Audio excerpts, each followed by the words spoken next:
Government మమ్మల్ని నేను 85 నుంచి నడిపిస్తాను. ఇప్పుడు దాకా మాకు ఏ గవర్నమెంట్ సాయం లేదు, ఏం లేదు. మన బతుకు మనది చేసుకోవాలంటే బతుకు పోయినట్టేనా? అంటే 5 లక్షలు ఏదో ఇస్తా ఉంటుండగా అవి ఏది ఇన్సూరెన్స్లో అవి ఇవి అలా. ఇప్పుడు ఇన్సూరెన్స్ అయితే కరెక్టే. ఇన్సూరెన్స్ తీసుకుని ఏం చేయాలి? చచ్చిపోయాక ఏం చేస్తావు? ఉండంగా చచ్చిపోయాక ఇన్సూరెన్స్ తీసుకుని ఏం చేస్తారు వారి పిల్లలు? చెప్పు. నువ్వు ఏదైనా బతుకుదారి ఇవాళ నెలకి ఎంతనో ఇగో ఇట్లా కాదు ఇంత ఇస్తా అని చెప్పి మాట్లాడి అకౌంట్ డ్రైవర్లు అకౌంట్ తీసుకొని అకౌంట్లో వేస్తేనే ఏదమ్మా ఉంటుంది. ఇన్సూరెన్స్ చేస్తా అది చేస్తా అంటే 5 సంవత్సరాలు ఉంటావు, 6వ సంవత్సరం నేను చచ్చిపోతా. అప్పుడు ఇన్సూరెన్స్ వస్తా రాదు కదా. అదే అది ఎంత మాకు ఆడుతున్న నాటకం అంతా అంతే. మీరు ఏం డిమాండ్ చేస్తారు? ఏది నేను చెప్పేది ఏంటి సార్, ఉన్నాళ్ళకే ఆటో డ్రైవర్కి ఏమన్నా వాళ్ళు నెలకు 2,000 3,000 4,000 ఇస్తే మంచిది, ఇవ్వకపోతే మా ఇష్టం.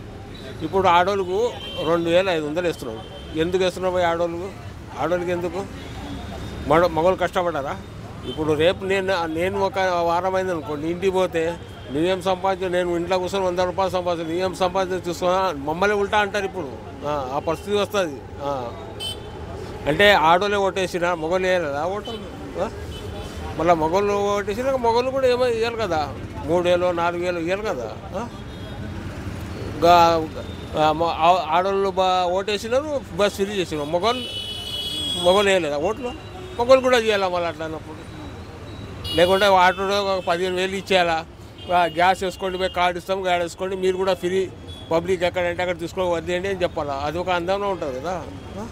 మా బతుకు కూడా మంచిగా ఉంటుంది. 15,000 ఇస్తే చాలు, మాకేం చేసేది ఉంది? ఇప్పుడు 5-6 వేలకి ఈ రైమాన్ నగర్లో 7,000 కిరాయి రెంట్ ఉంది. నువ్వు 15,000 ఇచ్చినావు అనుకో, 7,000 రెంట్ కడతావు. 5-6 వేలలో నేను మా భార్య బతుకు ఇది బాగానే బతుకుతాం కదా.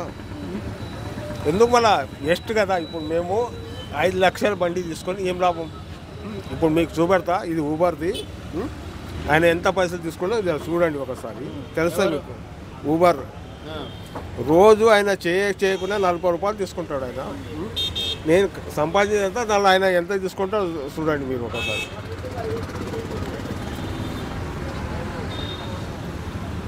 ఇదిగోండి పొద్దుగాల నుంచి ఇదిగోండి ఈ 11 రూపాయలు 50 పైసలు, 11 రూపాయలు ఈ ప్లస్ 40 రూపాయలు, 60 రూపాయలు తీసుకున్నాడు. నేను సంపాదించేంత మీకు చెప్తా. అది కూడా 343 రూపాయలు నాకు, ఆయనకేమో 50 రూపాయలు. ఆయన కూర్చొని జగానే 50 రూపాయలు సంపాదిస్తున్నాం. మేమేమో పొద్దుగాల నుంచి ఇప్పుడు గుద్ద జంగుతుంటే మాకు 50 రూపాయలు మిలగలేదు. మేమేం చేయాలి? అందుకే బంద్ చేసినాం. అది కొట్టేది ఏం లాభం? మళ్ళీ కొట్టి వాళ్ళు సాకాలా, గవర్నమెంట్ సాకాలా, మనకేం వస్తుంది? అందుకే బంద్ చేసినాం అది.